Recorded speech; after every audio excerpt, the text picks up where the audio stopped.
कहा कोई सब अध्यापक बनने आए हैं, किसी पर इतना समय नहीं खाली है कि यहाँ पर आकर 2 घंटा 4 घंटा दे दे, क्योंकि यहाँ पर रहने वाला, इलाहाबाद में रहने वाला छात्र 3000 रुपए पाता है, उसमें 1500 रुपए के पार्टनर बना के रखता है, 1500 रुपये में खर्चा चलाता है। अब सोचिए 1500 रुपये में एक महीना कैसे खर्चा चलेगा भैया? चलता है। सब्जी वाले क्या जाते हैं तो भैया 10 रुपये की सब्जी लेगा, मिर्चा ढूंढते फ्री में, भैया मिर्चा फ्री में दे दो यार, कहते नहीं कहते हैं? तो भैया हम सब छात्र जीवन मिर्चा ना 2-3 मिर्चा से एक दिन का अपन रोजी रोटी सेट कर रहे हैं, वही कि हम सब कभी सोच कर चल रहे हैं कि भैया इस बेरोजगारी से 1500 रुपए में खर्चा सेट करना है। अगर हमारे जो महिला साथी है, छात्र साथी हैं, कहेंगे यार आज पनीर बन जाए, तो 2-3 कमरे वाले मिलजुल कर पनीर बनाते हैं कि नहीं? एक ही जगह पनीर बनी, एक जगह रोटी बनी, एक जगह चावल, 3 जगह जिससे ठोकर आता है तो खाना पनीर खाते हैं। अब अध्यक्ष महोदय को क्या पता भैया, अध्यक्ष महोदय को क्या पता कि हम सबकी स्थिति परिस्थितियों में चल रहे हैं, वो खा जाने बेरोजगारी का दर्द शायद हमको सबको पता होगा बेरोजगारी क्या होती है। बेरोजगारी वो होती है साथियों कि आज हम सब 6 वर्ष से दर की ठोकर खा रहे हैं। बेरोजगारी वो होती है साथियों कि हम सब 14 दिन से धरने पे बैठे हैं। बेरोजगारी वो होती है साथियों कि हम सब लखनऊ में 2 महीने से ज्यादा धरने पे बैठे थे। बेरोजगारी का दर्द, जो व्यक्ति 5 रुपए का शक्कर, 5 रुपए की चाय पत्ती और 10 रुपए का दूध लाता, 4 लोग को जबरदस्ती पिलाता है कि भैया 10 रुपए के दूध में 2 चाय बनाएंगे तो 5 रुपया बनी पार्टनरशिप में, 10 रुपये में 4 लोग को सेट करो, इसलिए कम से कम सस्ते निपट जाए। ये स्थिति है इलाहाबाद की। कहेंगे कि अच्छा भैया गैस ज्यादा खर्चा हो जाएगा, एक कुकर लाएंगे उसमें दाल डालेंगे, उसमें चावल डालेंगे, उसमें दूध आलू डाल देंगे और बताएंगे देखो भैया गैस हमारा ज्यादा ना खर्चा हो, एक ही में सारा खाना बना डालो। ये है बेरोजगारी।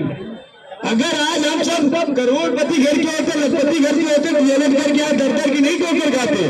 यहाँ गरीब मजदूर किसान छात्र बच्चा यहाँ धरने में बैठा है और मैडम महोदय, अध्यक्ष महोदय आज व्रत है, मुझे बहुत दुख है, व्रत है। इस व्रत में मैं चाहता हूँ नाश्ता करके बच्चों के बीच में आए। बच्चे तो सुबह से आपकी वजह से यहाँ हजारों बच्चे व्रत रखे हुए हैं, आप प्रभु को प्रसन्न करने के लिए व्रत रखे होंगे, लेकिन यहाँ आपकी वजह से हजारों बच्चे सुबह से भूखे प्यासे पड़े हुए हैं। तो अध्यक्ष महोदय से मैं निवेदन कर रहा हूँ, आपके हम सब बच्चे हैं, आप आइए और बताइए जो आपने लिखित रूप से प्रस्ताव दिया है भर्ती के विज्ञापन के लिए सभी विद्यालयों के लिए, उस पे आप बताइए कि कितना वर्क हुआ। आप जो बता रहे हमारी 3 बहनें भी गई थी हमारे साथ, आमंत्रण देने भाई महिला को बुलाना था, भाई कम से कम 2-3 महिलाओं को जाना जरूरी था, उनको भी ले गए, वो भी हाथ जोड़े, हम भी जोड़े कि आप आइए धरना स्थल में बच्चों से बात करिए। अब हमारा काम था बच्चों को उनको निमंत्रण देना, अब उनका काम है आना, नहीं आना है तो भाई हेलीकॉप्टर मंगवाए, ऊपर से जाए, कोई मतलब नहीं है। धन्यवाद साथियों। मैं बताना चाहता हूँ आप लोगों को, आप लोग आज बहुत से साथी दूर दराज से आए हुए हैं, एक दिन आए हुए थक गए बहुत साथी।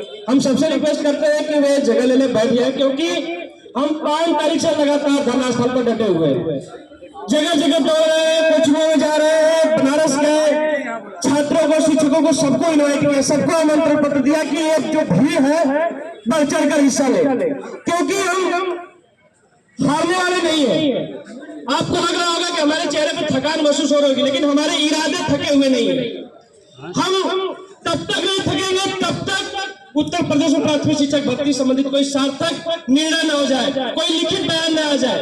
हम अब मौखिक बयान पे भरोसा करने वाले नहीं है, क्योंकि बयान तो मुख्यमंत्री जी भी दे रहे हैं, आप लोग सुन रहे होंगे 60,000 40,000 शिक्षक भर्ती, लेकिन उसका असर क्या दिख रहा है? कोई असर नहीं दिख रहा है। 6 साल से यही हमको जुमला दिया जा रहा है। हम चाहते हैं कि अध्यक्ष महोदय अगर जो पीआरटी का कैलेंडर जारी करने वाली है उसमें पीआरटी का भी जिक्र हो, या याचना अगर आया है, भेजा गया है तो उसका भी नोटिस जारी किया जाए।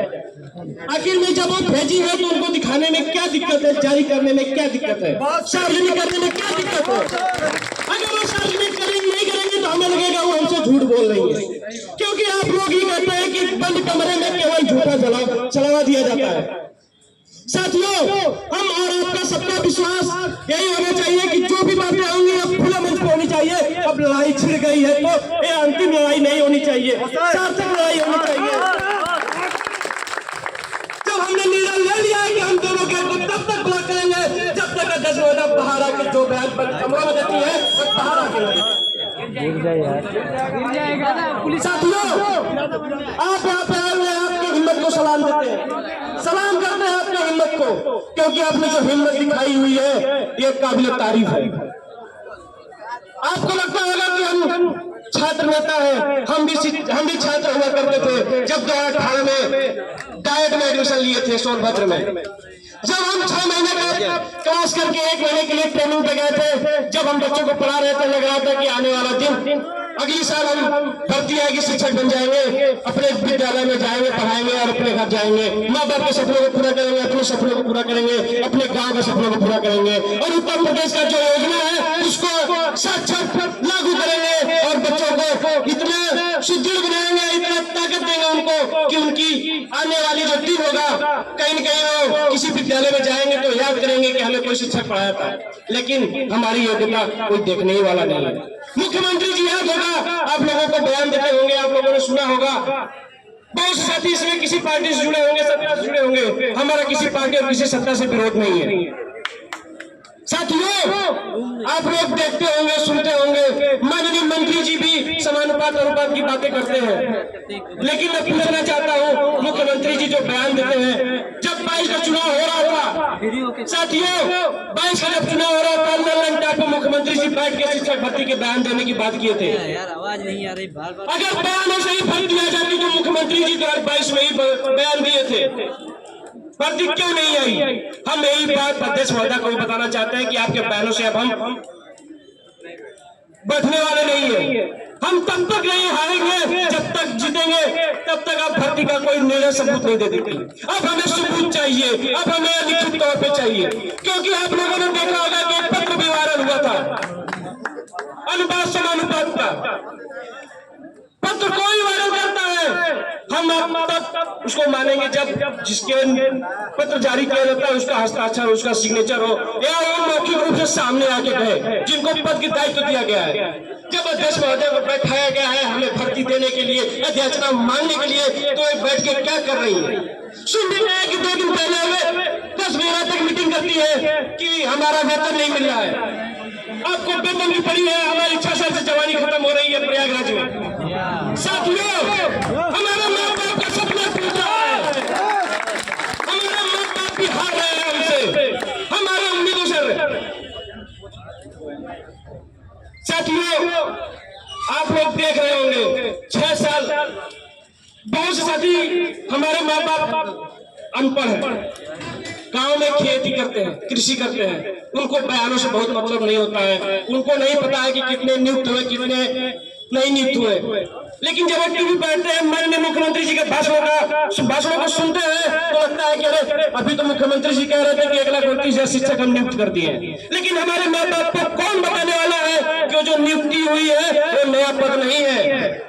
शिक्षा मंत्री और शिक्षा मित्रों को हटाया गया था तो उनकी जगह पे एक नई भर्ती लाई गई थी, वो भी सुप्रीम कोर्ट हाईकोर्ट के आदेश पे। 6 साल 7 साल से उत्तर प्रदेश में शिक्षक भर्ती नहीं आई है। हर साल हर दिन कोई न कोई एक शिक्षक रिटायर होता है, बाहर जाता है बेसिक शिक्षा विभाग से, बेसिक शिक्षा विभाग से बाहर जाता है, उनका पद जो खाली होता है उनकी जगह पे कौन पढ़ाता है? हम शिक्षा मंत्री जी से पूछना चाहते हैं यहाँ इस मंच से, बताइए आपका कौन सा फार्मूला है जो उत्तर प्रदेश में अनुपात समानुपात बराबर कर रहा है? एक बताइए कि जब एनसीटी या सीआईटी अपनी गाइडलाइन जारी करती है, जब प्राइमरी में 5 सब्जेक्ट 3 में 4 पढ़ाई जाती है, बताइए जब एक विद्यालय में 1 शिक्षक है तो 5 विषय कैसे पढ़ाएगा? जब नियुक्तियां होती है तो एक विषय के लिए 1 शिक्षक नियुक्त किया जाता है, विशेषज्ञ नियुक्त किया जाता है तो 5 विषय एक शिक्षक से क्यों पढ़ाया जा रहा है? बताइए शिक्षक क्या क्या पढ़ाएगा, उसका क्या क्या दायित्व होगा? विद्यालय में केवल पढ़ाना ही नहीं होता है, विद्यालय को देखना भी होता है, सारी व्यवस्था करनी पड़ती है। बताइए शिक्षक व्यवस्था करेगा कि पढ़ाएगा? हम अपने नौनिहाल बच्चों के भविष्य के साथ क्यों खेल रहे हैं? हम सरकार से भी पूछना चाहते हैं, मंत्री जी से भी पूछना चाहते हैं कि आप नौनिहाल के सपनों से क्यों खेल रहे हैं? क्या आप नहीं चाहते कि जो नौनिहाल हम सब पढ़ेगा वो अपना पूर्ण शिक्षा ग्रहण करेगा। साथियों, जब सुप्रीम कोर्ट में बीटीसी बीएड मुद्दा गया था, बीएड सिर्फ एक वजह से बाहर हुआ था। उस बात में सिर्फ एक बात आई थी बीएड को बाहर करने के लिए, गुणवत्तापूर्ण शिक्षा। और गुणवत्तापूर्ण शिक्षा केवल बीटीसी धारियों के पास है। पीएचडी तक पढ़ाने की क्षमता रखता है, लेकिन छोटे बच्चों को पढ़ाने के लिए क्षमता नहीं रखता है। जब देश की सर्वोच्च न्यायालय इस बात को कहती है कि प्राइमरी के लिए पढ़ाने के लिए केवल बीटीसी धारी ही योग्य है, तो बताइए बीटीसी धारी योग्य क्यों नहीं लिया जा रहा है? क्यों नहीं शिक्षक नियुक्त किया जा रहा है? क्यों नहीं भर्ती दी जा रही है? हम पूछना चाहते हैं माननीय मुख्यमंत्री जी से, आप क्या चाहते हैं कि उत्तर प्रदेश का युवा बेरोजगार घूमता हुआ घर चला जाए, अपने सपनों को अपने 10x10 कमरे में फांसी लगा कर दे दे, पूर्णाहुति कर दे? साथियों, बहुत से साथी हमारे इस दुनिया को छोड़कर चले गए सपना देखते देखते। साथियों, हमारे बहुत से मित्र, हमारे बहुत से साथी इसी पहाड़ा में फांसी लगा दिए। जानते हैं क्यों? क्योंकि वो नहीं जान पा रहे तो बेरोजगारी का दंश, नहीं जान पा रहे तो क्या परिवार का दुख आना होता है। आप और हम जब जाते होंगे, जो 2018 में 2017 में किया होगा, जब वो जिस दिन घर जाता होगा ना, उस दिन पहले जब घर पहुंचते हैं तो यही पूछता है कि अरे क्या हुआ, आप पढ़ के आए, क्या हुआ, भर्ती आ रही है कि नहीं आ रही है? हम किस मुंह से बताएंगे? जिसे हम नियुक्त किए हैं मुख्यमंत्री, जिसे हम पद दिए हैं, जिसे हम कुर्सी दिए हैं, तो हमारी बातों को नहीं सुन रहा है। मंत्री जी हर दिन आते हैं और हम आसमान बराबर करे जाते हैं। उनको कौन बता रहा है? कौन सा फार्मूला लगा रहे हैं? फार्मूला हमें तो भी पता है, हम भी पढ़ा लिखा हुआ है, हम भी जाने कि कौन से फार्मूला से अनुपात समानुपात बराबर कर देते हैं। जब विद्यालय है, विद्यालय में शिक्षक होने चाहिए, एक शिक्षक क्या कर रहा है वहां पर? साथियों, सोशल मीडिया भी एक बहुत बड़ा प्लेटफॉर्म हो चुका है आज के जमाने में। जितने भी साथी सोशल मीडिया चला रहे हैं, ट्विटर ट्रेंड भी कराया जा रहा है। आप लोग बैठे बैठे ट्विटर ट्रेंड भी कराते रहिए, ताकि हमारी बातें शासन स्तर तक, प्रशासन स्तर तक, माननीय मुख्यमंत्री जी, माननीय प्रधानमंत्री मोदी जी तक हमारी बातें पहुंचे कि हम आज वहां इकट्ठा हुए हैं अपनी मांगों को लेके। क्योंकि आज अगर हमारी बातों को नहीं सुना गया, जिस प्रकार से आप लोग देखे होंगे जब गांव प्रधानी की चुनाव होती है, प्रधान जब चुन जाता है, प्रधान जब चुनाव करने आता है तो घर घर जाके वोट मांगता है। लेकिन जब वो जीत जाता है, जब हम जाते हैं उसके पास अपना हक मांगने के लिए, जब वो हमारा हक नहीं देता है तो हम उससे कहते हैं बाबू 5 साल बाबू तुम हमारे घर आओगे, फिर हमसे तुम मांगोगे, तब हम तुमको बताएंगे कि हम तुम्हारे पास गए थे, तुमने क्या दिया था। साथियों, हमारे पास देखिए, मैं किसी सत्ता, किसी पार्टी का विरोधी नहीं हूँ, ना मैं किसी सत्ता, किसी पार्टी का पक्ष रखने यहाँ आया हूँ, लेकिन सवाल होगा वो सत्ता से होगा। चाहे सत्ता में कोई पार्टी हो, चाहे कोई भी सरकार हो, अगर वे हमसे उनके दरबार पे, उनके घर आकर अपना हक मांग रहे हैं, हम उनसे जबरदस्ती कोई चीज नहीं मांग रहे हैं, जब वो हमारा हक नहीं दे सके, उनके सत्ता में बैठने का कोई अधिकार नहीं है। आएंगे तो सत्ता में